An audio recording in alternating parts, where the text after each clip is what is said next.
Uma coisa é eu chamar Deus para abençoar o meu negócio. A outra coisa é eu fazer parte do negócio de Deus. O negócio de Deus ainda é que o jardim se expanda até que toda a terra se encha do conhecimento da glória. E a palavra glória não é manifestação de poder, ô Eduardo. Glória é reflexo da imagem.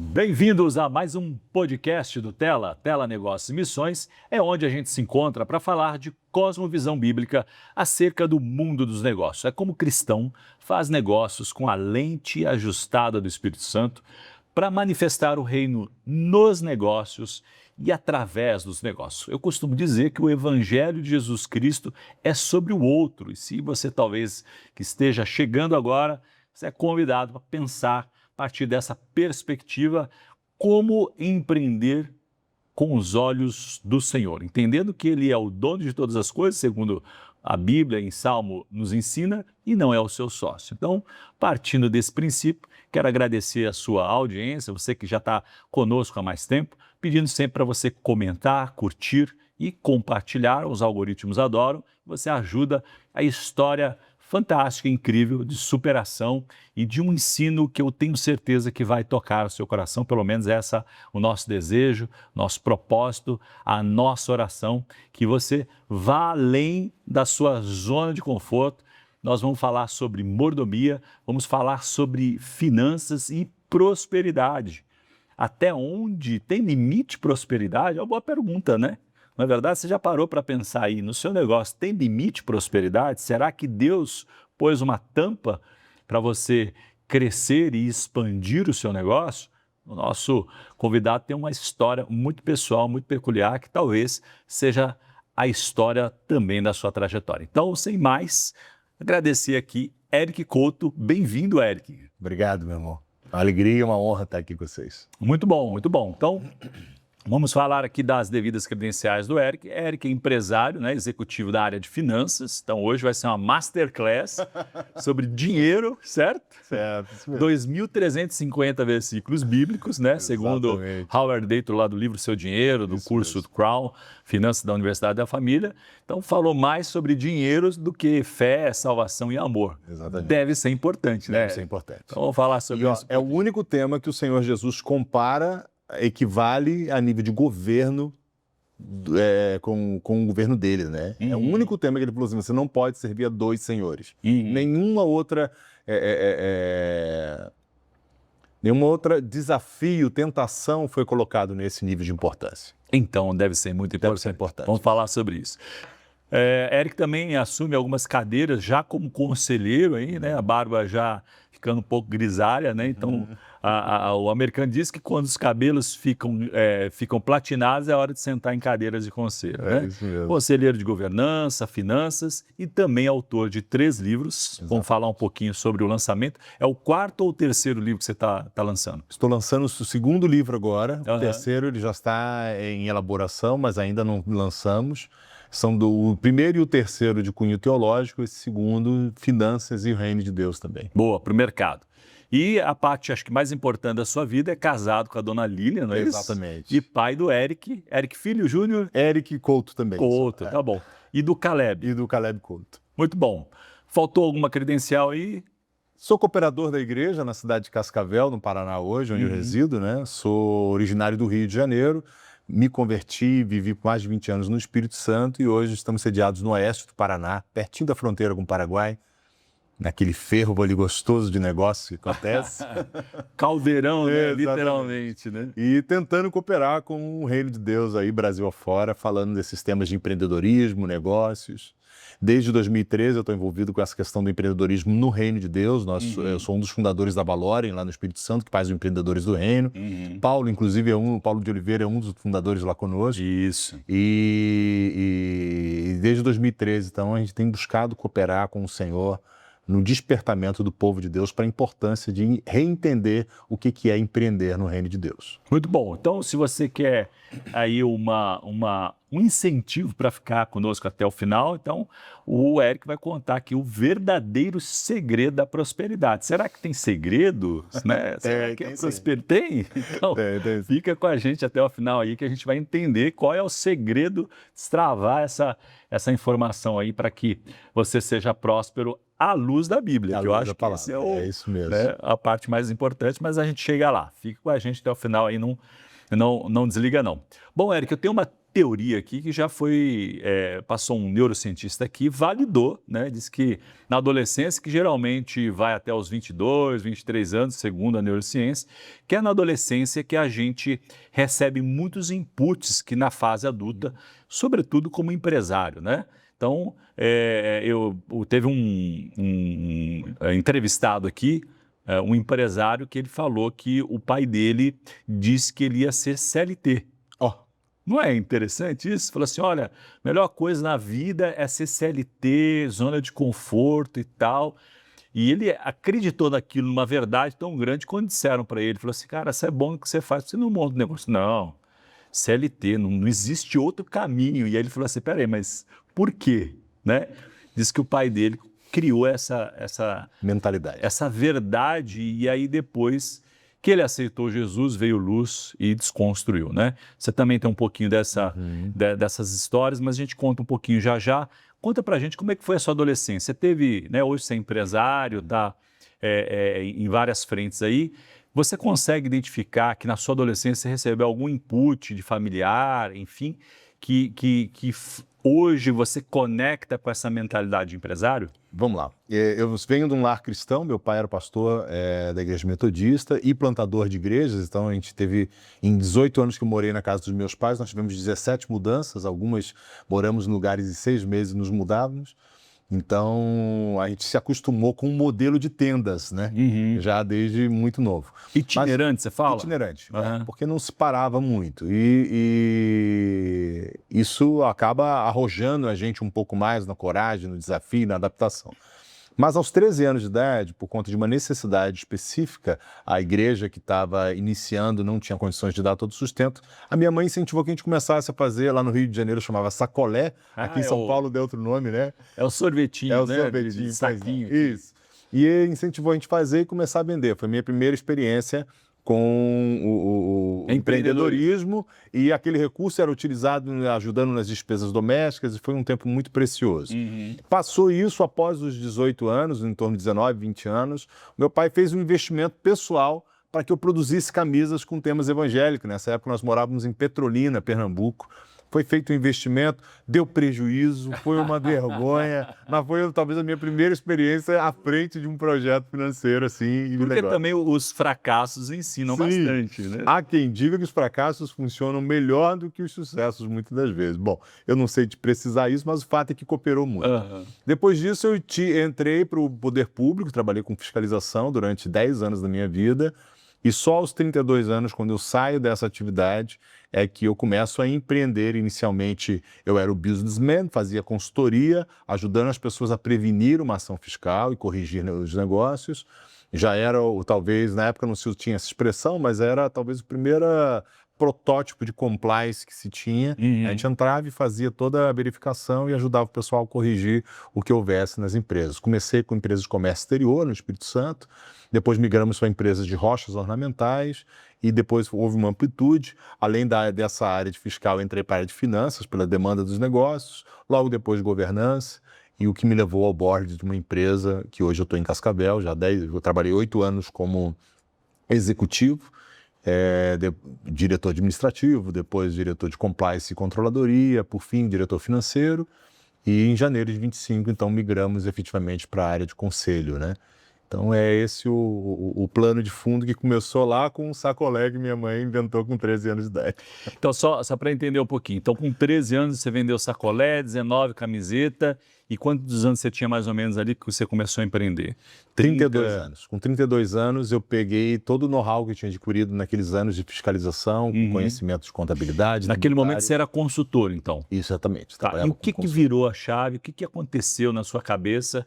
Você falou assim, bom, eu vou sair de consultor para ser um empreendedor, um empresário, né? É comum, né, as pessoas se posicionarem quando é um profissional, falar assim, eu tenho uma empresa, etc. Então, aqui, uma questão só de conceito, ter empresa significa que você tem que ter funcionário, né? Tem que ter risco, tomar risco, e sozinho você não tem risco, né? O único risco é eventualmente ficar doente e não faturar, mas se é um bom mordomo, se comprar os livros do Eric, vai saber, ou do Crown, né? Finanças, vai saber que você tem que ter ali um fôlego reservado para pelo menos 6 meses aí, a 12 meses. Mas o que mudou aí na sua cabeça de sair dessa posição? Imagino que você já estava com sucesso, né? Do ponto de vista aí de vários clientes, eu entendi que você estava em várias áreas. Mas o jogo é diferente, né? E para o risco, para o negócio, eu costumo dizer, Eric, que poucas coisas na vida do cristão exigem tanta fé do que ser um empresário. É verdade. Faz sentido isso? Faz muito sentido. E o que mudou na sua cabeça que você saiu de consultor para pular de bungee jump, poderíamos dizer assim, né? É verdade. Bom, a primeira coisa é o seguinte, havia uma palavra que definia a minha mentalidade antes do governo de Jesus na minha vida, e isso acontece com 28 anos, essa virada. Embora eu tenha sido criado num lar evangélico, eu vim conhecer de fato o Senhor Jesus com 28 anos. E isso era a mentalidade de escassez. Então eu vivia sob a perspectiva de que iria faltar se eu não metesse a mão e resolvesse. Então eu era muito proativo, muito arrojado em tudo que eu fazia, tinha uma mentalidade que incomodava, porque eu estava num contexto de serviço público, mas a minha mentalidade era de negócios, e eu precisava constantemente ser cortado, privado, por causa do arrojo. Eu não via isso nessa época. Nessa época eu via só que eu era um cara trabalhador e que eu tinha que trabalhar para ganhar dinheiro. Isso cristão. Com 28 anos já, cristão. E eu tinha que trabalhar para ganhar dinheiro. Essa era a mentalidade, e isso também é uma das manifestações da mentalidade de escassez. Outra coisa que eu acreditava é que não valia a pena correr risco, porque havia uma separação entre a atividade secular, trabalho, e a atividade eclesiástica, como cooperador de uma igreja na casa, ou como pastor e tal. Então havia essa separação, isso também fazia parte da mentalidade de escassez. E eu ia andando, fazia o mínimo necessário no trabalho para poder dedicar o tempo maior ao ministério. Até um dia que o pastor que nos discipulava na época me fez uma pergunta: por que você não monta uma empresa? Porque eu não quero ter muito tempo, eu não quero ter muita dor de cabeça, eu quero investir no ministério e tal. E ele me fez uma pergunta, Eric, ele fez uma afirmação: eu creio que a pobreza pode ser o chamado de Deus para alguns. Mas se não é o seu caso, você não está glorificando a Deus com esse modus operandi. Que paulada, hein? Paulada, porque com 28 anos eu não me converti à igreja evangélica, eu conheci o senhorio de Jesus Cristo sobre a minha vida. Eu já era evangélico desde que eu me entendia por gente. Mas em 28 anos eu entendi o senhorio de Jesus. E eu entendi que eu devia ser um mordomo de todos os talentos que Deus me deu. E você pensar que talentos é só dinheiro, é você reduzir o tema. Sim. Como talento, você considera o valor que você tem, mas você considera as riquezas, você considera o tempo, você considera os dons que você recebeu da parte de Deus. De fato, eu tinha um contexto que trabalhava exclusivamente sozinho, como consultor, e eu tinha fila de espera de cliente, porque eu não queria ter mais dor de cabeça. E nesse momento, então, uma semana depois, eu já tinha contratado a equipe, fechado os contratos que estavam na fila de espera e comecei o meu negócio lá. Isso foi exatamente no ano de 2009, quando isso aconteceu. Saiu da zona de conforto. Saí da zona de conforto, decidi abdicar daquela mentalidade limitante. E é curioso, Eduardo, porque a palavra de Deus fala em 2 Coríntios que existem 3 coisas que trabalham contra o conhecimento, a experimentação de Deus. São fortalezas, sofismas e altivez. Fortaleza é a forma como eu vejo a vida, é a minha construção mental, é a minha cosmovisão. Perfeito. E essas fortalezas, a Bíblia diz que as nossas armas são espirituais e poderosas para destruir as fortalezas. Mas ela também fala sobre sofismas, que Deus quer anular esses sofismas através dessas armas espirituais. E, por fim, destruir toda a altivez. A altivez é aquele sentimento assim, eu sei o que eu estou fazendo, não preciso de ninguém. Estou no controle. Estou no controle. o negócio é meu, vou chamar Deus para fazer parte do meu negócio. Meu sócio, né? Exatamente. Isso é o contrário exato da mordomia. Isso é arrogância, né? É arrogância. E por que você acha, só um parênteses rápido, acho que é importante jogar luz sobre isso, porque na minha trajetória como conselheiro de alguns empresários, como isso é comum e é sutil. E às vezes, Eric, eu faço a seguinte pergunta. Você já se perguntou se essa posição não é uma posição de orgulho? Invariavelmente. De validação, né? Invariavelmente, eles falam assim, eles se sentem ofendidos. Assim, orgulho? Mas eu ajudo um monte de gente, né? E aí não entendeu que é sobre o ego, sobre si, e não é sobre aquilo que você faz, é sobre o ser e não ter ou fazer. Exato. É muito sutil, e eu acredito de verdade que é talvez uma manipulação de Satanás, porque Sim. é muito tênue. Você concorda comigo? Eu queria que você repercutisse um pouquinho esse ponto de vista, porque ele é libertador, tem sido libertador quando eu provoco. Inclusive tem um livro do Timothy Keller, que eu recomendo para a nossa audiência, que é sobre o ego, né? Para refletir, se perguntar sobre o ego. Cara, eu vejo o seguinte... Há 13 anos que eu estou falando sobre empreendedorismo e reino de Deus. E eu tenho a sensação de que algumas pessoas entenderam que se apresentar, que se nomear como empreendedor do reino é uma forma legal que ele achou de obrigar Deus a abençoar o negócio dele. Isso é exatamente o contrário do conceito, da ideia de mordomia. Porque como mordomo, primeira coisa, eu reconheço que nada é meu mais. Ora, o nome de Deus não está em nenhum CNPJ. Quem está lá no CNPJ é o meu nome, nas empresas que eu tenho. Mas a minha vida está baseada no nome dele. A Bíblia diz que ele é o pai e ele nomeia toda a família. Então, eu pertenço a ele. Então, tudo que vier de mim vem dele. Toda boa dádiva e todo dom perfeito vem dos pais das luzes, onde não há sombra de variação. Quando nós entendemos essa perspectiva, eu entendo que qualquer boa aventura, bom resultado e perspectiva positiva vem das mãos de Deus. Sou responsável por multiplicar essas perspectivas, esses dons e esses resultados pelo próprio coração de prestar contas de forma satisfatória e agradar o coração do meu pai. Quando eu quero que Deus abençoe o meu negócio, quando eu tenho a pretensão de convidá-lo para ser meu sócio, eu estou andando exatamente no caminho contrário disso. Verdade. E aí, eu não consigo, na minha cabeça, separar uma coisa da outra, a gente entra no tema de prosperidade. As pessoas acham que eu preciso achar uma forma de obrigar Deus a me prosperar. Primeiro erro aí, eu transfiro a responsabilidade para ele de algo que ele designou como minha responsabilidade. É minha responsabilidade prosperar os talentos que me foram entregues. E a Bíblia do Senhor nos diz que ele deu a cada um segundo a sua capacidade. Isso é fantástico. Entender isso é se tem alguém libertador. Se tem alguém que entende de análise de perfil, é o Senhor. Verdade. Ele vai me entregar exatamente de acordo com a minha capacidade. Então, confiando nisso, eu posso empreender, entendendo que pertence a ele e que, por isso, o primeiro conselho que eu preciso ouvir é o dele. E é curioso que Provérbios nos ensina um princípio muito legal. Ele diz que na multidão de conselheiros há sabedoria. E eu estava pensando que existe uma diferença entre na multidão de conselheiros e na multidão de conselhos. Por que a Bíblia não citou que é a multidão de conselhos? Porque o objetivo aí não é o resultado, mas é a relação. E quando nós entendemos que a relação, o processo, constrói muito mais do que a busca pelo resultado, eu comecei a me libertar da mentalidade de escassez. Fantástico, porque o conselho aí, sobre essa ótica que você está colocando, o conselho pode ser respostas prontas e o conselheiro constrói na caminhada. É fantástico, essa diferença é sutil, mas faz toda a diferença. Pensa, se o Eduardo é meu conselheiro e nós temos uma relação efetiva, o potencial do Eduardo ser assertivo no conselho que me dá é muito maior do que eu vim trazer uma série de ideias para ele aprovar ou desaprovar. Verdade. As pessoas confundem a busca por conselho por busca de validação. Muitas pessoas me procuram para aconselhá-los buscando uma validação. Está falando de não cristão. Estou falando de cristãos, infelizmente. Eu estou te provocando aí, eu sei disso, né? Mas como é importante, porque é sobre isso, a medida... E Jesus, né, é importante citar que Jesus se apresenta como conselheiro.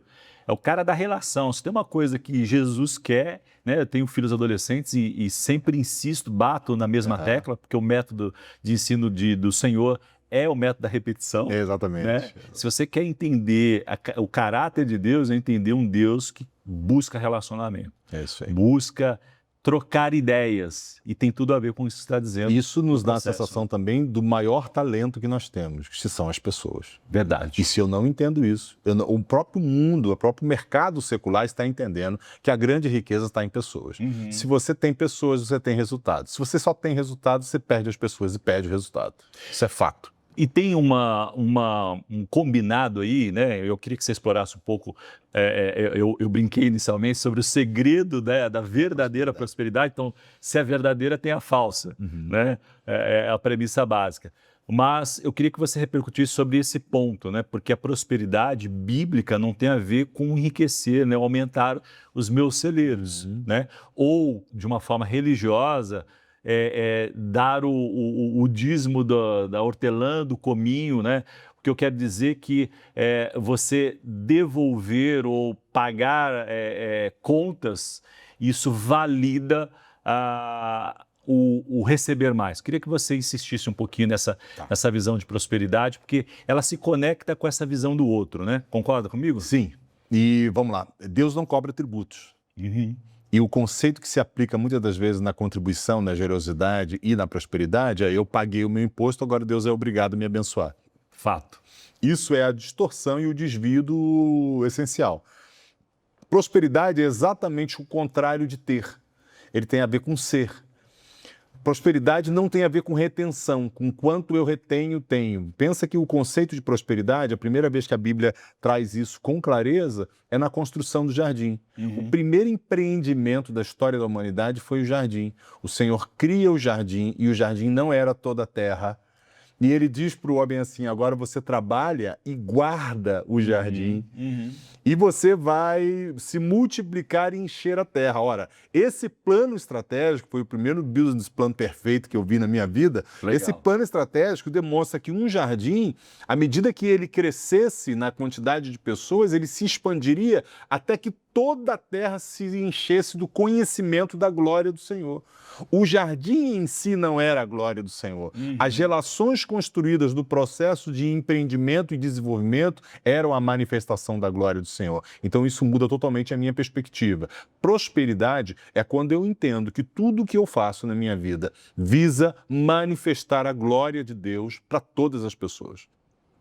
Então isso já não entra mais no mérito se eu vou contratar A, B ou C, se eu vou ter o melhor ou o pior. Isso diz que todas as pessoas que se relacionarem comigo precisam sair dessa relação com a sensação de que estiveram em contato com o próprio Deus. É assim que o jardim hoje se multiplica. Uau, isso é muito poderoso. É muito poderoso. Essa visão muda o jogo da gestão, inclusive. Exatamente. Né? Porque se isso é verdade, prosperidade tem a ver com um canal de recursos que recebe os recursos e distribui ele para que o jardim seja expandido. E o meu jardim, o meu Éden, é o meu negócio.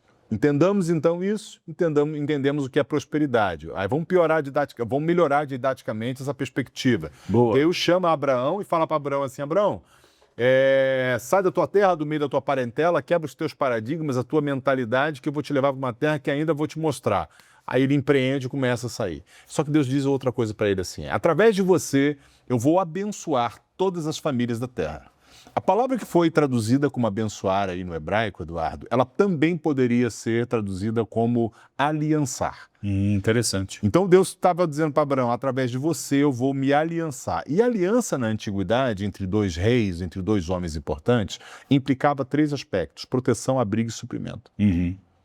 E essa identidade de Abraão, ela se replica aos filhos de Abraão, a Israel espiritual de Deus também.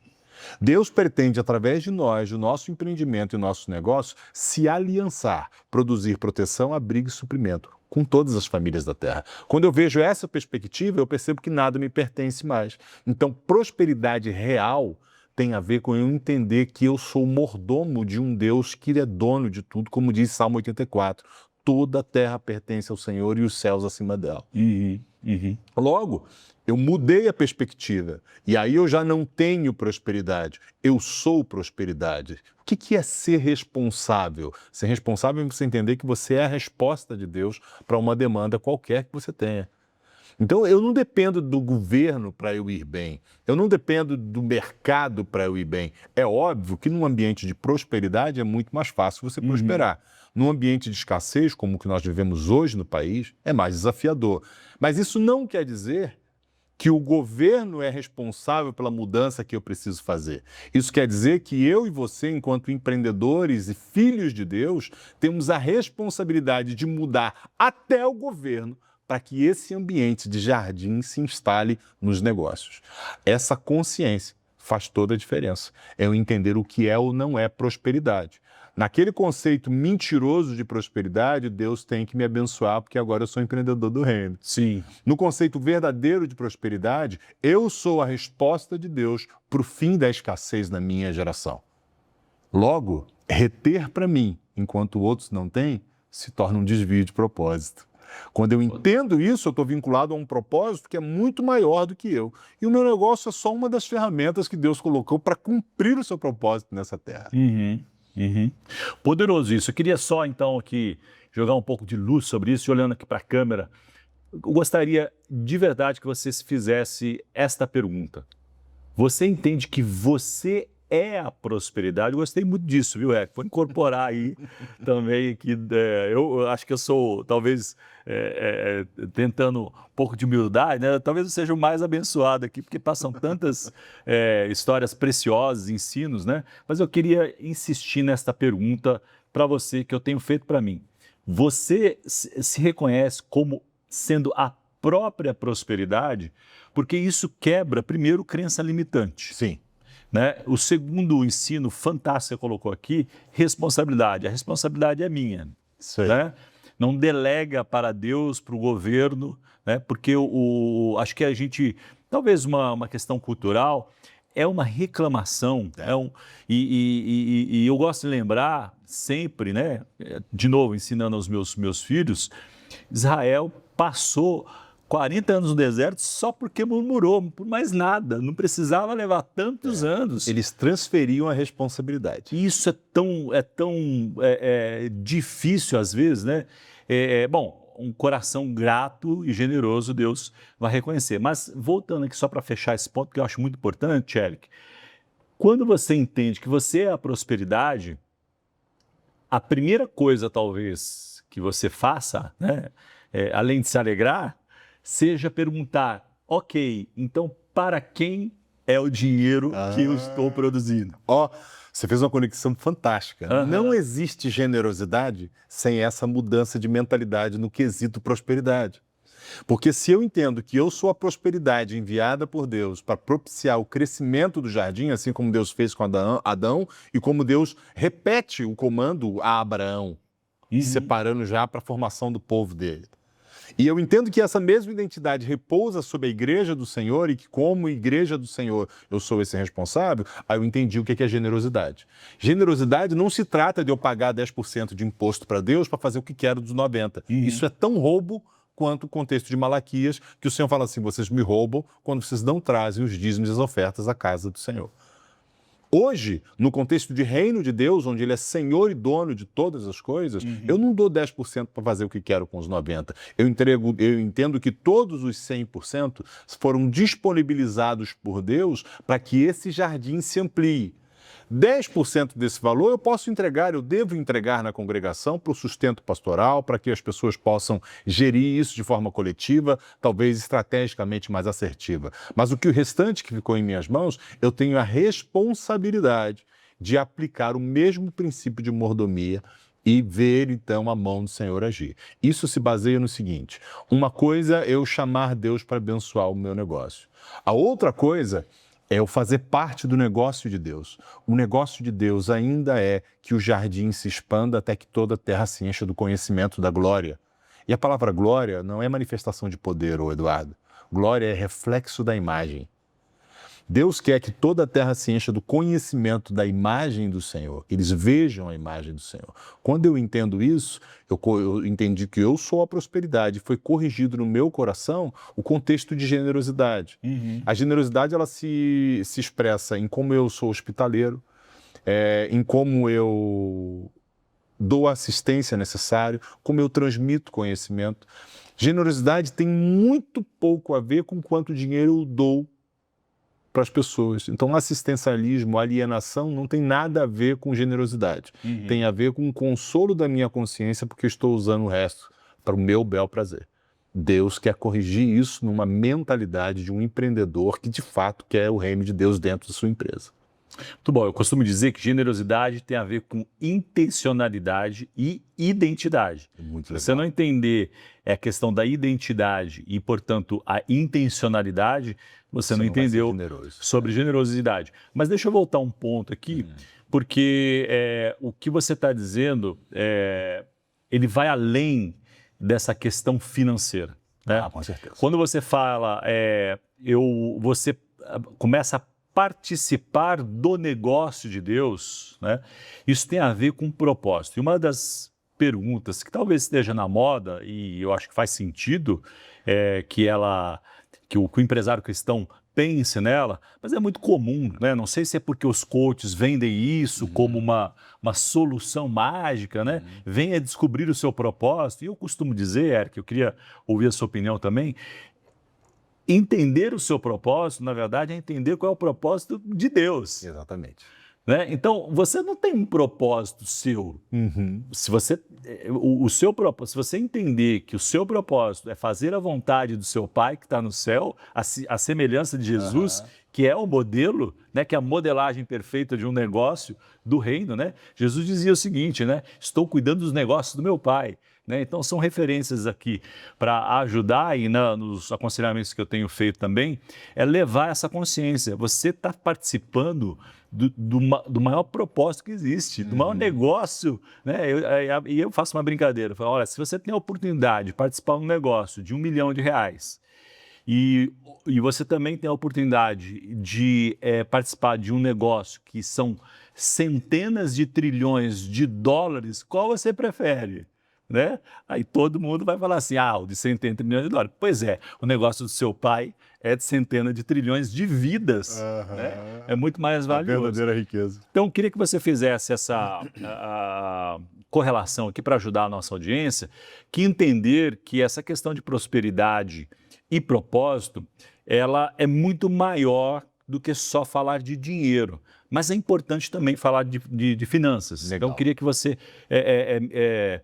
costurasse isso e ensinasse um pouquinho sobre finanças, porque ele parte daí, né? Ele não é o todo, mas ele é um pilar muito importante para entender toda essa relação. Legal. Tem 20 anos que eu ajudo empresas e pessoas a resolver problemas financeiros. Empresas no sentido profissional mesmo, da consultoria, e pessoas no sentido pastoral, do discipulado, do acompanhamento individual. E em todas elas, Eduardo, o problema não está na matemática financeira, está na mentalidade. O ser humano é governado pelo dinheiro porque ele usa o dinheiro para se validar. O cara quer se sentir mais homem, a mulher quer se sentir mais mulher, quer se sentir empoderada. Isso não tem a ver com a quantidade, inclusive. Não estamos falando de rico só, né? Porque o rico tem essa vaidade da ostentação, que é uma semente ali de Satanás mesmo. É a segurança dele. Mas o pobre vive perseguindo a meta de ter dinheiro para também se validar. E aquilo que te valida te governa. Muito bom isso, hein? Se o dinheiro te valida, ele governa as suas ações. E eu não vou entrar em alguns méritos aqui de como isso acontece na prática, para não estender muito e para não ser muito agressivo na minha colocação. Mas considere comigo uma coisa. Quando eu entendo essa perspectiva, qual é o problema da fala sobre propósito hoje? É que se essa fala, cada um de nós tem um propósito. Se isso é verdade, você tem 7 bilhões de propósitos concorrentes no mundo. E tem um ditado alemão muito legal que diz assim, os homens são maus. Todos eles querem fazer a sua própria vontade. Só eu quero fazer a minha vontade. Muito bom. Então eu tenho 7 bilhões de propósitos concorrendo. Isso é exatamente o caminho contrário a uma perspectiva de legado. E ainda sucesso. desculpa de Por favor. interromper, e ainda tentando convencer Deus de que o meu é o melhor. O meu é o melhor. Que loucura. Senhor, dos 7 bilhões de propósitos, o meu é muito Não, melhor. mais Abençoa ele. legítimo, A gente né? quase ora assim, Senhor, larga de ser ruim. Abençoa o meu propósito. E entender o senhorio de Jesus, entender ser parte do reino, é você entender o propósito e você consagrar a sua vida a esse propósito. Romanos 8, 28 e 29 nos diz que aqueles que de antemão ele conheceu, a esses ele predestinou que fossem conformes à imagem de seu filho, a fim de que ele fosse o primogênito entre muitos irmãos. Aí nós temos o jardim dado a Adão, aí nós temos a missão dada a Abraão, e nós temos a plenitude em Cristo Jesus do propósito eterno de Deus. Então, tudo que há na minha vida, eu me caso já não pelo mesmo motivo, eu tenho filhos não pelo mesmo motivo, eu não tenho uma empresa e o dinheiro que eu recebo, tudo isso é permeado, todos os talentos, o tempo de minha vida é permeado agora por esse propósito eterno de Deus. Ter uma família de muitos filhos semelhantes a Jesus para a glória de Deus Pai, para refletir a imagem de Deus Pai. Quando eu entendo isso, isso muda toda a minha perspectiva. O quanto isso impacta na forma como eu vou gerir meu dinheiro? Totalmente. Um testemunho pessoal, eu era um cara consumista. Eu me validava pelos bens que eu tinha e que podia mostrar para as pessoas. A coisa que eu mais tinha medo na vida era de ser pobre. Como se isso fosse algum demérito ao ser humano. Quando o Senhor me mostrou essa realidade, eu entendi que isso estava concorrendo com o governo dele na minha vida. E aí tudo bem que como um bom sanguíneo, eu fui para um outro extremo. Agora eu não queria mais ganhar dinheiro, eu queria ser pobre. Franciscano agora. Quase virei um franciscano. E aí Deus precisou usar um homem de Deus para me falar assim, cara, se tu não tem um chamado para pobreza, tu não está glorificando a Deus. É isso aí. Isso corrigiu e trouxe o equilíbrio na mentalidade. Porque, de fato, Deus capacitou a cada um, operando os seus talentos, ser colocado entre reis. Tem visto um homem excelente...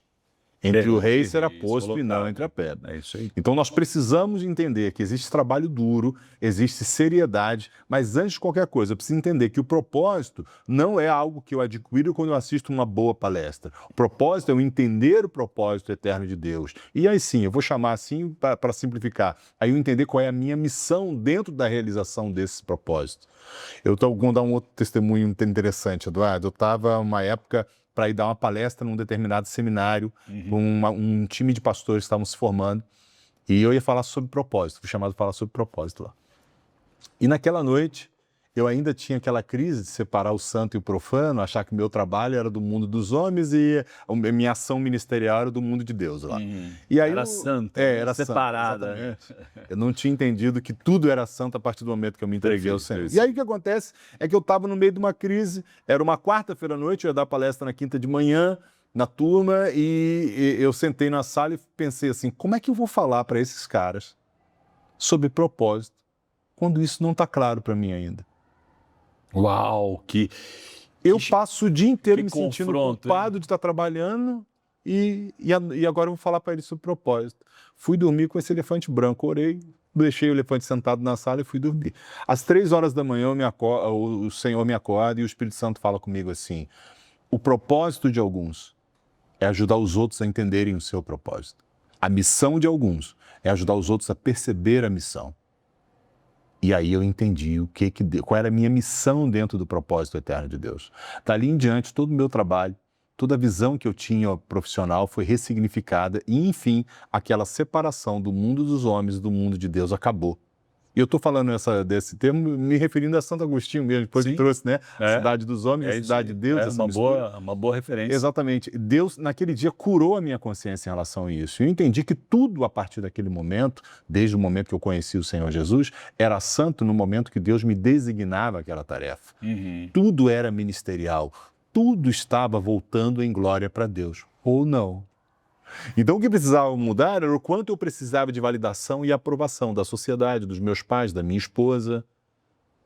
Quando isso mudou, eu encontrei o caminho do que Deus queria. Propósito tem a ver com você entender qual é a visão que Deus tem de você, identidade. Tem a ver com você entender que você é a resposta que Ele colocou na sua geração para muitas das mazelas que você se incomoda. Isso é a consciência correta de prosperidade. E propósito também é quando eu entendi o propósito de Deus. E eu entendi que com as ferramentas que foram me dadas, eu preciso agora responder a esse propósito para cumprir ele. Isso mantém a chama acesa. E tem uma coisa curiosa, tá? Felicidade. Todo mundo busca felicidade. Até para se converter, a gente se converte porque a gente está buscando felicidade. Sim. Depois a gente amadurece, passa mal o Senhor mais do que tudo. Mas primeiro a gente está buscando felicidade. Sem dúvida. Felicidade é uma equação, Eduardo. E são 3 fatores: braço cansado, mente descansada e coração ardendo. Quando eu entendi o propósito eterno de Deus, e mesmo sendo indigno, que eu fui chamado para cumprir ele, o coração nunca mais parou de arder. Que legal. Há 26 anos atrás, há 24 anos atrás, quando eu me converti, as pessoas me diziam assim: esse aí é o fogo do primeiro amor, depois passa. Eu descobri que era uma mentira, jamais passou aquele fogo. Sim. Porque o que me alcançou foi aquele propósito que era eterno, muito maior do que eu. E depois que eu for, os meus filhos vão continuar. Aqueles mentorados que me acompanham, as pessoas que eu preparei no mercado, essas pessoas vão continuar se eu conseguir contaminá-las com essa esperança. O propósito é isso. E isso impacta a forma como eu gasto o meu dinheiro. O apóstolo Tiago chega a nos orientar, Paulo também, a buscar viver com aquilo que é necessário, tendo o que comer e o que vestir, estejais contentes. Por que o contentamento é tão importante? Pensa na quantidade de recursos que você pode investir se você viver com o mínimo necessário. Pensa nas transformações que Deus fez depois da Guerra de Secessão norte-americana, através dos cristãos do Centro-Oeste.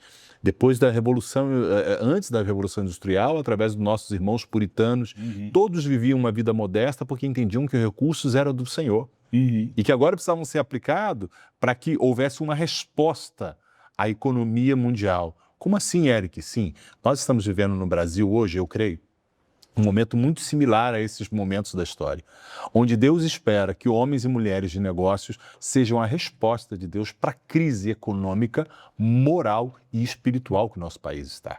E isso não vai acontecer com um monte de gente sentada ouvindo pregação na igreja. Sim. Não tem nada de errado com isso. Sim, mas não é lá que isso vai acontecer. Exato, é fora, no mercado, né? Isso vai acontecer com quanta integridade eu tenho na hora de gerir meu negócio. Sim. Se eu estou trazendo contrabando para vender, se eu estou deixando de emitir nota fiscal, se eu estou deixando de pagar o meu funcionário o que lhe é o seu direito. Se eu estou gerindo bem as minhas relações, é dessa forma que nós vamos trazer o avivamento desses últimos dias.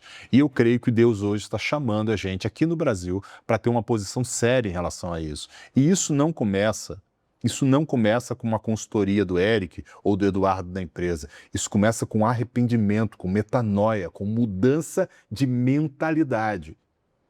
Se não houver uma mudança de mentalidade mordômica, pró-reino de Deus, eu não vou entender isso nunca. E eu vou continuar dando com os burros na água, ou pior, eu posso ficar muito rico e morrer com o meu dinheiro.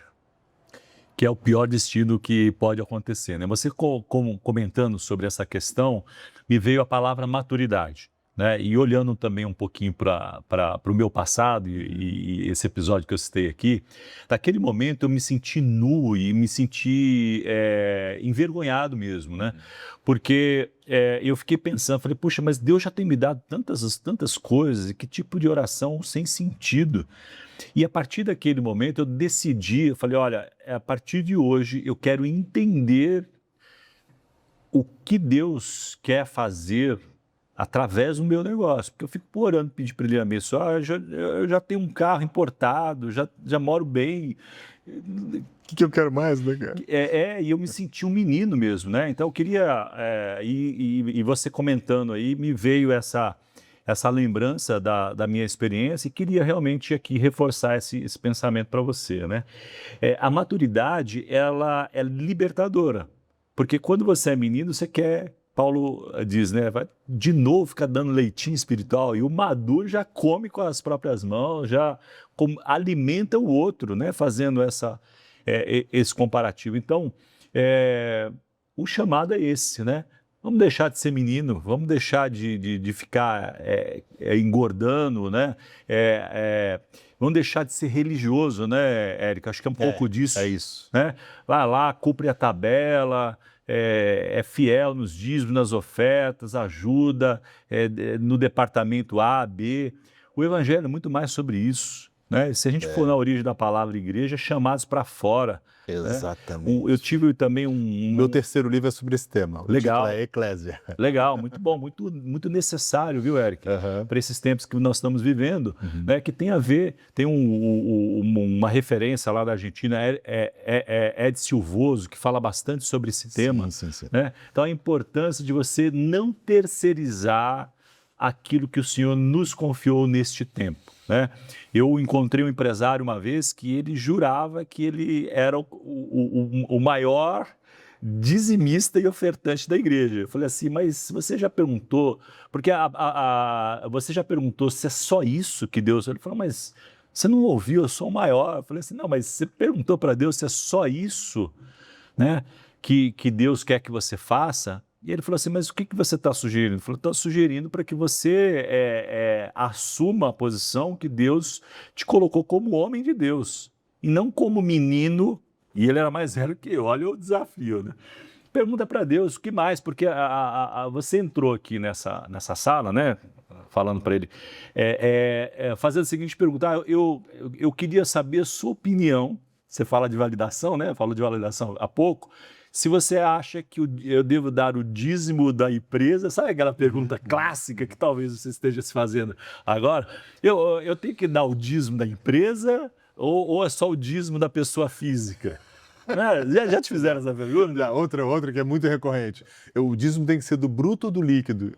Clássica também. A mentalidade é que Deus é o Estado e ele está me cobrando imposto. Pois é, né? Então, se você estiver nessa condição, a gente quer te ajudar a subir de nível, né? Passar de ano aí e entender que à medida que você começar a perguntar, né, sobre o que ele quer que você faça com o recurso da empresa, independente se é 5, se é 10, óbvio, né? Teve um outro empresário que ele dava o dízimo da empresa do bruto e a margem de lucro dele era 7%. Deus estava quebrando o negócio dele, né? E como é que ia ser isso? Eu falei assim, cara, você já fez a conta? Não, mas me ensinaram que eu tenho que dar o dízimo do bruto. Eu falei, mas baseado em quê? Né? Então, de novo, aí eu queria abrir para ouvir a sua opinião. Estou falando de Tiago 1,27, né? A verdadeira religião. E às vezes a gente é ensinado errado. Né? Você comentou e nasceu no lar evangélico, certamente era piedoso, era fiel naquilo que você fazia, mas entender Tiago 1,27 também é libertador do mundo dos negócios. Você concorda comigo? Concordo. Entender a verdadeira religião que tem a ver com ir além, né? Chamados para ir além daquilo que é eu gostei disso, a mentalidade de que Deus é o Estado. Né? Comenta um pouquinho sobre... Que é mistura com generosidade, né? Tiago 1,27. Vamos lá. Tiago 1,27, assim como outros textos que ensinam sobre socorro a necessitados, é só um dos aspectos de generosidade. Primeiro, eu preciso entender isso. Eu preciso ter um coração generoso, uma atitude interior generosa para que outras coisas aconteçam, inclusive isso. É óbvio que uma pessoa que está morrendo de fome não precisa de um curso sobre finanças, precisa de comida. Mas se eu não capacitar essa pessoa e estruturar para que ela saia dessa condição, ela sempre vai depender de mim para dar comida a ela. Não tem como isso vir da parte de Deus. Vou repetir isso. Não tem como esse tipo de generosidade alienante e assistencialista vir da parte de Deus, porque ela não produz o que o Evangelho produzia. Jesus pega 12 homens que estavam totalmente absorvidos no sistema do mundo daquela época, e através do Evangelho ele os liberta do sistema do mundo, a ponto do mundo precisar matar eles, porque eles se tornaram indomáveis, incontroláveis. E aí eu me lembro do Salmo 119, versículo 32. Eu percorrerei o caminho dos teus mandamentos, porque eles fazem o meu coração livre. O Evangelho tem esse poder. Só que não é um evangelho filosófico de eu sentar e ensinar a Bíblia somente. Isso é importante, lógico. Usos e costumes apenas. Sim, não é isso. É eu entender que o Evangelho entra na plenitude da consciência da pessoa. Ela torna a pessoa a resposta de Deus para esse tempo. E ela capacita a pessoa para mudar não somente a sua condição, mas mudar a condição do outro. Por quê? A minha responsabilidade é cooperar com você na sua posição para que você não precise trabalhar ela. A santidade está em quando eu emprego a minha energia, o meu dinheiro, o meu tempo em mudar a condição do outro. E eu conto com Deus e com o seu povo para que eles mudem a minha condição. Esse é o serviço mútuo que a Bíblia descreve em Filipenses, em Colossenses, tantas outras partes da palavra de Deus que fala sobre comunhão. Quando eu entendi esse conceito, eu entendi o conceito de mudança cultural que Deus quer fazer na nossa mentalidade. E isso não é só no Brasil, isso é em toda a terra. O problema é que eu penso que eu vou dar só aquilo que me é confortável, que me é possível, que eu sou capaz de entregar. E aí eu não ouço o Espírito Santo. E quando eu não ouço o Espírito Santo, quando eu não trago o Espírito Santo para participar da minha governança pessoal ou empresarial, eu não vou ir além daquilo que eu sou capaz de ir. Todos nós temos um limite de compreensão, de visibilidade e de poder de ação. Tem um amigo meu que escreveu um livro chamado Cristianismo Redentivo, ele é pastor lá de Umuarama, no noroeste do Paraná. O livro é fantástico e ele fala sobre isso, que muitas das vezes nós somos efetivos na realização, mas não somos redentivos na nossa conclusão. E Deus nos chama hoje para conciliar essas duas coisas.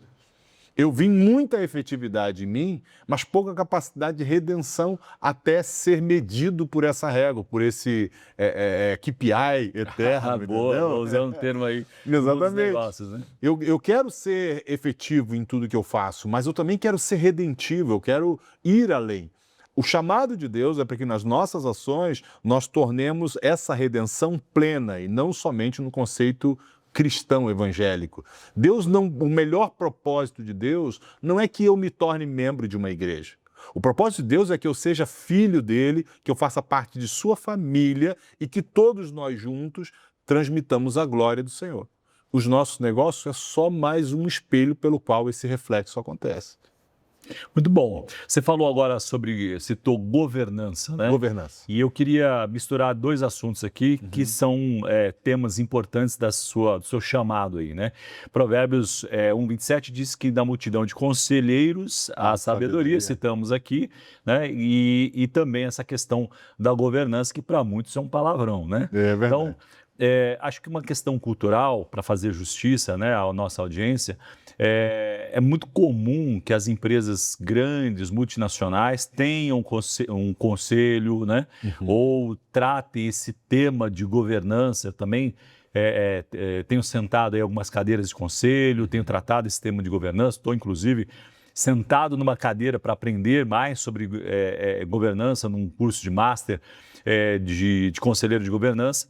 Mas, no final do dia, são termos um pouco distantes, difíceis, né, duros, do dia a dia do empresário pequeno e médio, que representa 80%, 90% segundo o Sebrae. E, certamente, é a boa parte da nossa audiência aqui.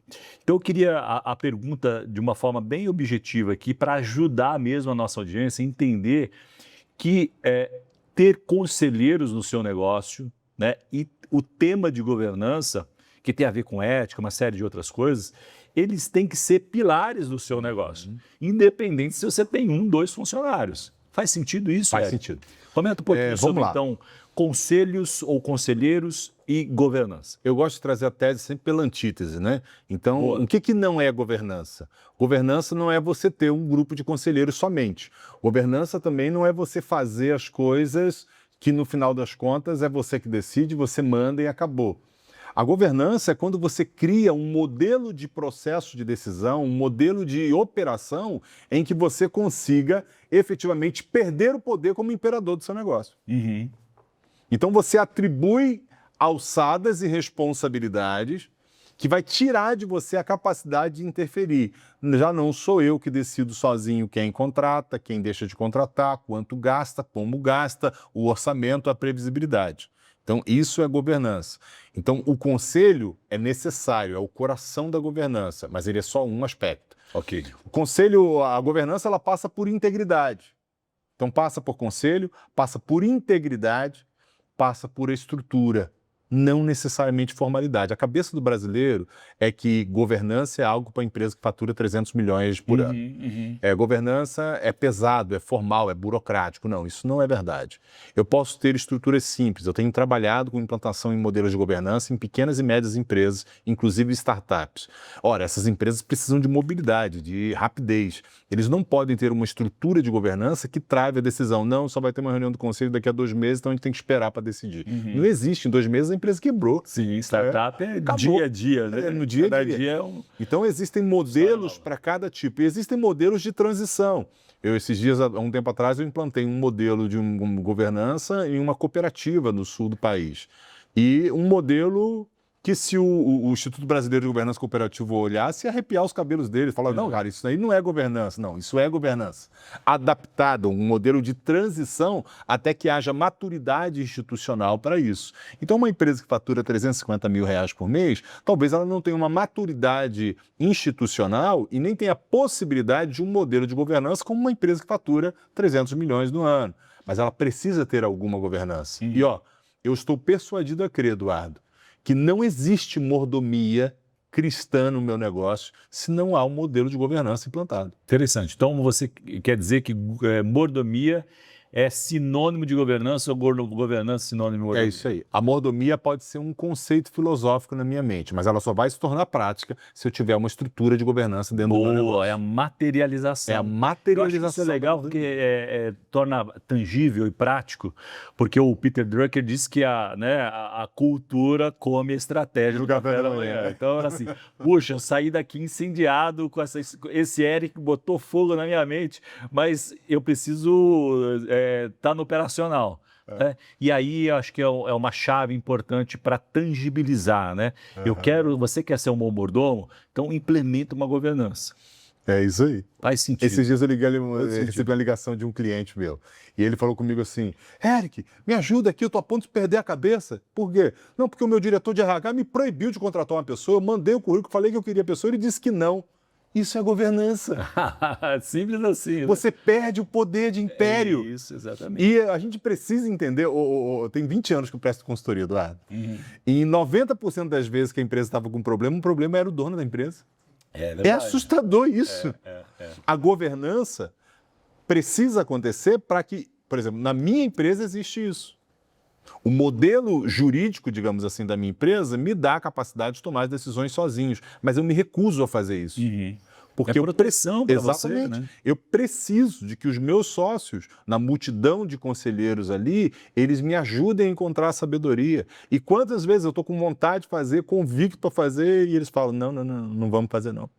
E acabou, não tem forçação de barra, não tem manipulação, não tem joguinho para convencer os outros. Tem a estratégia. Hoje nós temos um risco muito grande porque as pessoas, por conta dessa visão informalizada do negócio brasileiro, eu me distancio de recursos e ferramentas que poderiam potencializar o meu negócio.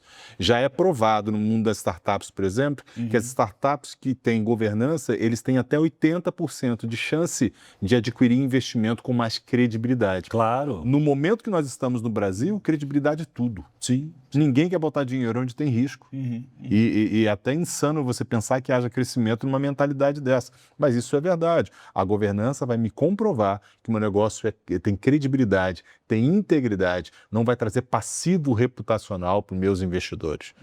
Passivo reputacional é uma preocupação de investidores hoje. Eu não quero ter o meu nome envolvido com empresas que de alguma forma têm ligação com tráfico de pessoas, tráfico infantil. Eric, existe isso? É óbvio que existe. É óbvio que existe. Tem empresas que estão comprometidas com fundos que têm dinheiro em projetos que investem nesse tipo de coisa. Inclusive, e aí eu quero citar o livro do Israel Góes. Isso, boa, isso que eu ia fazer. Ele fala sobre investimentos biblicamente responsáveis. Nesse quesito, eu, como filho de Deus, reconhecendo que o recurso não me pertence, eu preciso ter esse senso. Senão eu estou brincando de ser empreendedor do reino de Deus. É verdade. Então, se você está aqui no canal do YouTube, volta uns episódios antes, você vai ver a história, o testemunho fantástico do Israel aqui falando sobre empresas que eventualmente você invista, né? Acha empresas que estão na moda, famosas aí e tal, dão boa rentabilidade, mas na verdade você está financiando aborto e uma série de outras coisas ruins. Vale a pena, recomendamos aqui, né, o episódio. Mas deixa eu voltar nesse tempo, que ele é muito importante, essa questão da tangibilização ou da materialização da mordomia através desse processo de governança. Eu quero contribuir aqui com uma história pessoal, um testemunho, porque ajuda, né, a ilustrar de uma forma bastante efetiva as histórias.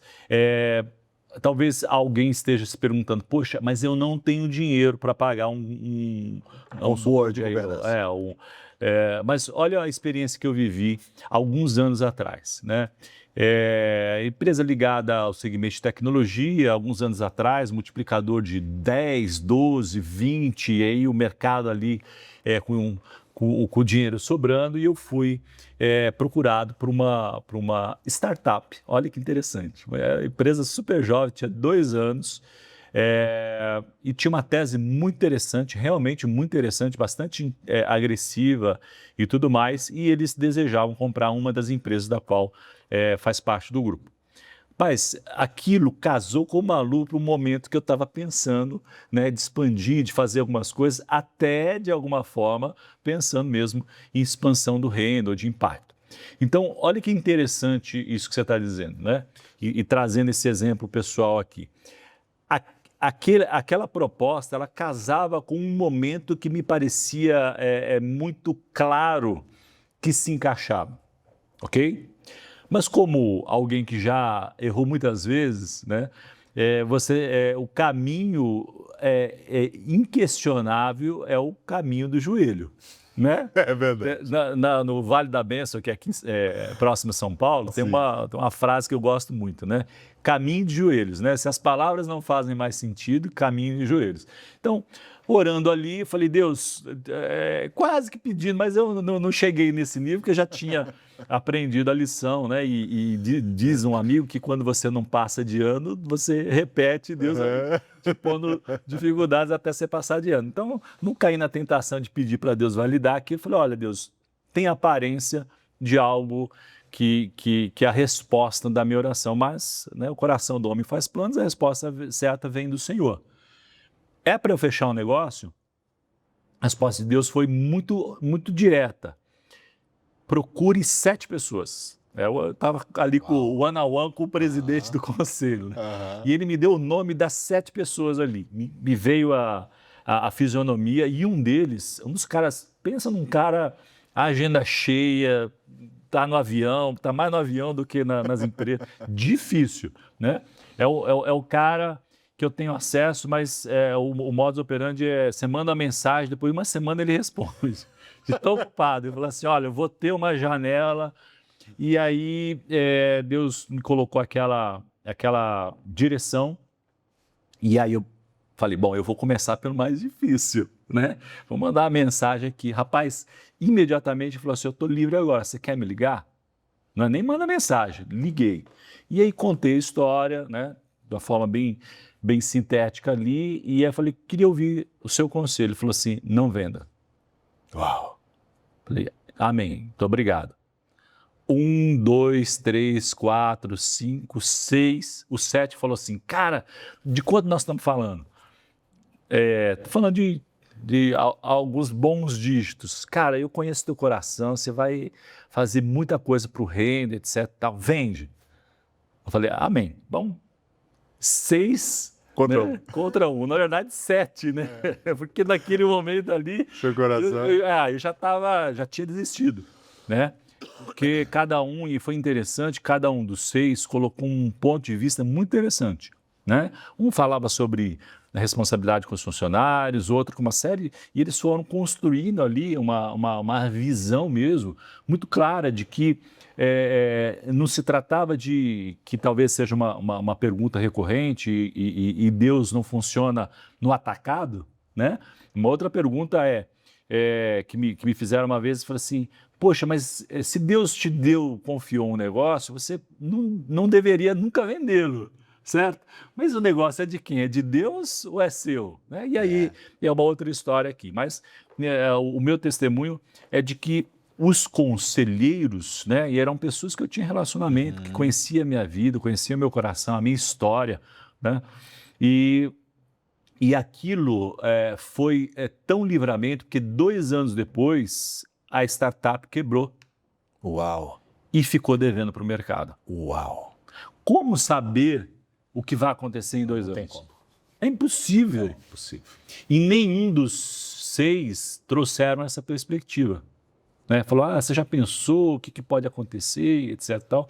Então, o ponto aqui é que não tem desculpa para dizer, eu sou pequeno, eu não tenho grana para pagar um time de conselheiros. Exatamente.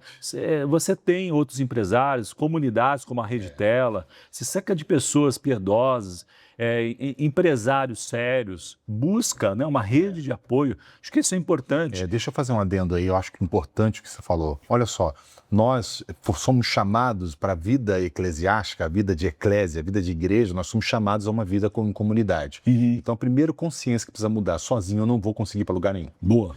Então, hoje eu vejo muita crítica a tudo que é institucional. Falam contra a Valorem, contra a Rede Tela, contra o Ken. Porque isso é mais instituição. Meu amigo, se você não aprender a viver em comunidade, você está no sal grosso, não vai resolver. Esse é o primeiro ponto. Segundo ponto, eu preciso equilibrar a minha impossibilidade com o princípio da honra.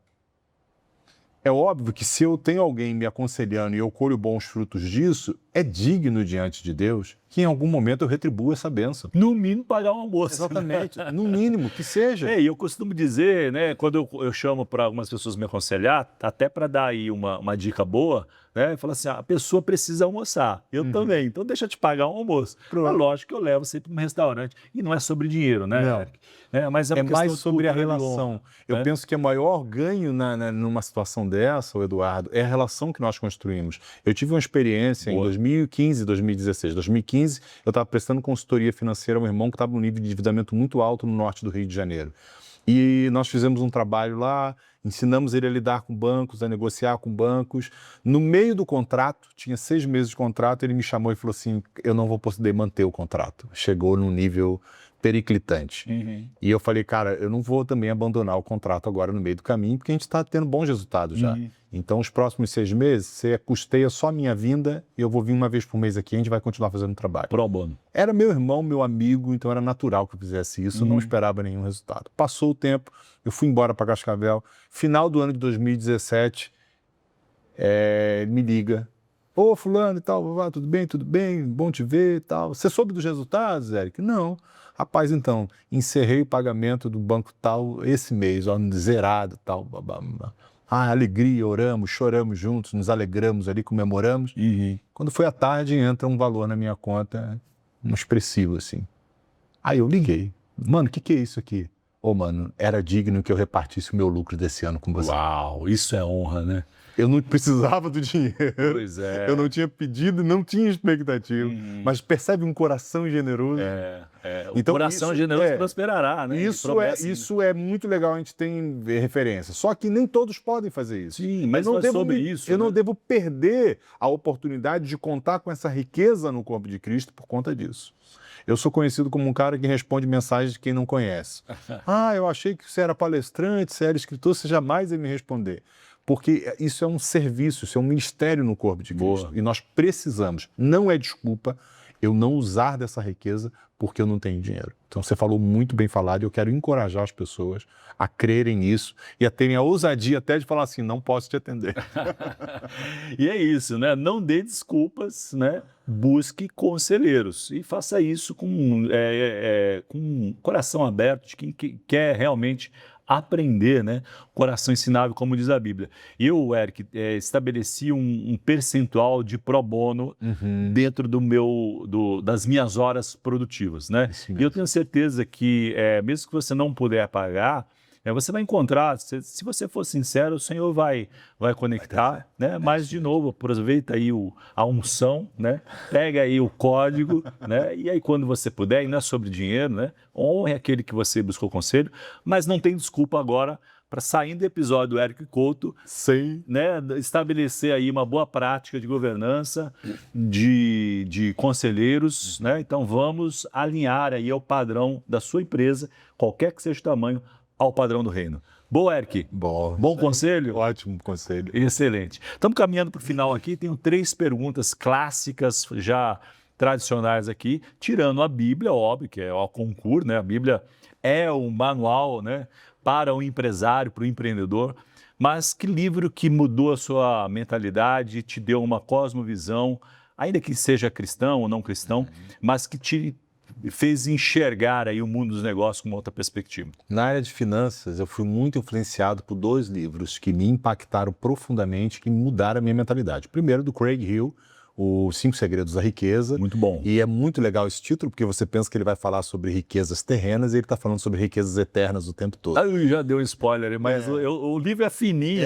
Vale muito a pena. É uma sentada ali, 3 horas você mata Ele, e é inclusive, enriquecedor. foi a inspiração para esse livro sobre finanças que eu escrevi, que é Finanças e o Reino de Deus, né? O Dono e o Mordomo. Esse livro, só para fazer uma pausa aqui, então o livro do Craig Hill provavelmente você não encontra na Amazon, mas Sim. você vai encontrar na Livraria da Família, que é a editora, portanto, que representa o Craig Hill no Brasil. Exatamente. Então dá um Google aí, o nome do livro, repete por gentileza, a produção vai colocar aqui no descritivo do episódio, e você, vale a pena, vale muito a pena o livro, de novo, ele é muito fininho, você olha assim, você fala, esse livro aqui... 5 Segredos da Riqueza. 5 Segredos da Riqueza, do Craig Hill. Isso mesmo. O segundo livro que junto com ele fez um combo e me inspirou a escrever O Dono e Mordomo foi o Pai Rico e Pai Pobre, que é conhecido como uma literatura fantástica nesse sentido do ensino sobre finanças e da mentalidade. Não é um livro de cunho teológico, mas é um livro extremamente prático e real naquilo que ele propõe, né? Eu recomendo esses 2 livros em conjunto. Os erros que as pessoas cometem, né? Ele trabalha bastante sobre essa perspectiva. Mas vamos falar um pouquinho dos seus livros, então? Vamos então lá? você tem um livro, o primeiro já está na Amazon, o primeiro? Os 3 estão na Amazon. O primeiro, ele fala sobre comunhão, relacionamento e serviço. Ele fala da importância da vida comunitária, segundo o que Deus quer e não segundo as perspectivas religiosas. O segundo é esse livro sobre finanças. Eu acrescento, inclusive, que depois de ler o Craig Hill e depois de ler o Kiyosaki, você compre o Dono e Mordomo do Eric Couto e leia, porque vai ser um guia de campo para você lidar com as finanças. A tríade do sucesso. Eu me ocupei nesse livro, Eduardo, em trabalhar princípios de finanças que pudessem ser aplicados tanto na vida pessoal quanto na vida empresarial. Mas alguns capítulos ali que não tratam dos princípios que precisam mudar a minha mentalidade são uma consulta de bolso, um livro de bolso para você pesquisar, saber sobre investimento. Eu falo sobre consórcios, falo sobre mercado, falo sobre perspectivas de projeção, como empreender, regras, metodologias de trabalho. Então, é um livro muito completo nesse sentido. As pessoas se assustam, porque a tua turma está gostando de ler fininho, né? O meu livro é um pouco maior, de Quantas páginas tem? 347 páginas. Não é tão grande assim. Isso. É que hoje os livros menores, eles são em época de TikTok, Instagram, Pois é. E aí o Dono e Mordomo é esse. E o terceiro livro, que ainda a gente está numa operação de vendendo timidamente, mas a gente não fez o lançamento ainda, é o Eclésia, que é quando eu metrifico e comparo o que nós pensamos como igreja com o que a Bíblia diz que é ser igreja.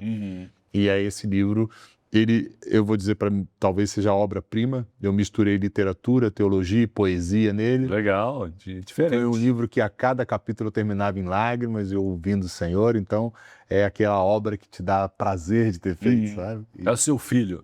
Exatamente. Dizem que os livros são... A minha esposa brinca comigo assim, não, esse aí você não escreveu, não. Esse daí o Espírito Santo te falou, e você foi colocando, porque... Que legal. Depois de escrever, você é edificado por aquilo que você fez, então isso é um sinal de que o Espírito Santo de fato estava guiando. Mas o Dono e o Mordomo hoje é o livro que está em franco lançamento. Os 3 estão na Amazon hoje.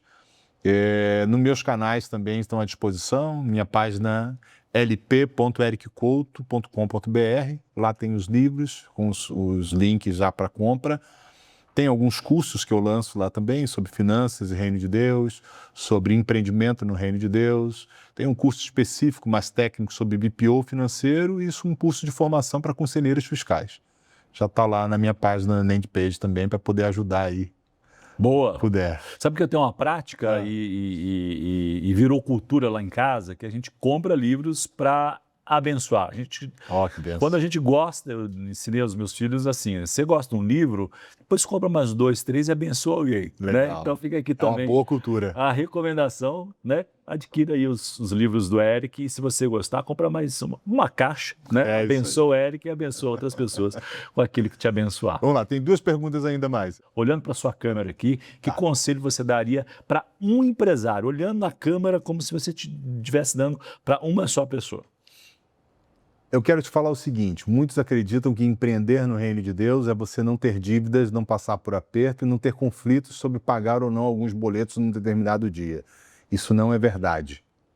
E nós aprendemos a lidar com as coisas com culpa. Eu percebo o maligno desautorizando a mente de uns, roubando o ânimo e a paz deles, porque em um determinado período estão passando por aperto financeiro, estão endividados.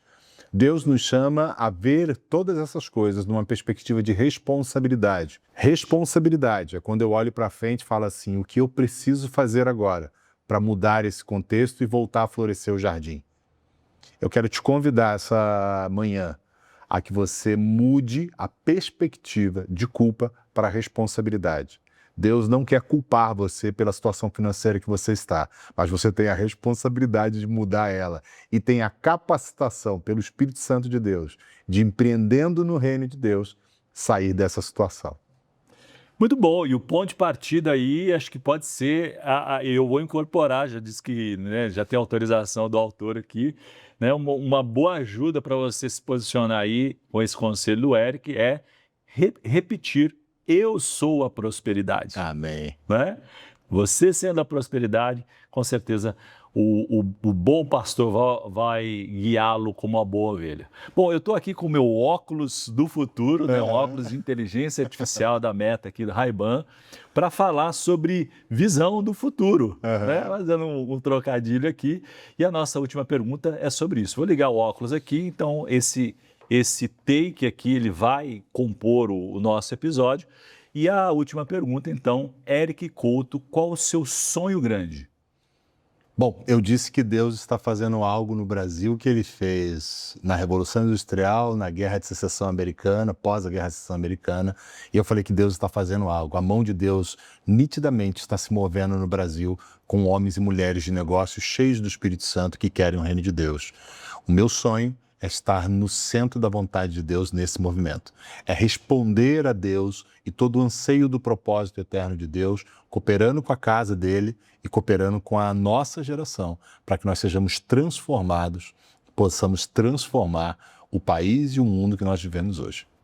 Boa, estamos juntos nesse propósito aí, então vamos juntos impactar o mundo em que vivemos através do mundo dos negócios, do empreendedorismo. Porque no final é tudo dele, por ele e para ele são todas as coisas.